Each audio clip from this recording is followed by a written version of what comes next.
Hi kids, Mr. Watts here. I hope you're all having an amazing time at home learning with your parents and your family and with us because we're all in it together. So, what we are going to do today will be amazing. Great maths session. Once you've read the information above, hopefully you're going to make a bird's eye view map of your room.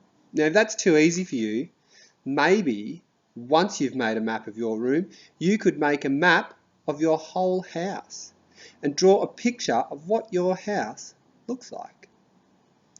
Some of the things I really need you to include on your map of your bedroom or house are a compass showing north, south, east and west.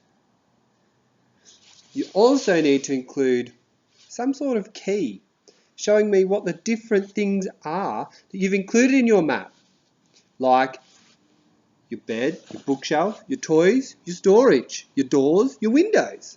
Very important things. And you maybe, if you're really trying hard, could include a scale. And a scale might show that 1 square centimetre on your grid paper actually equals 1 metre.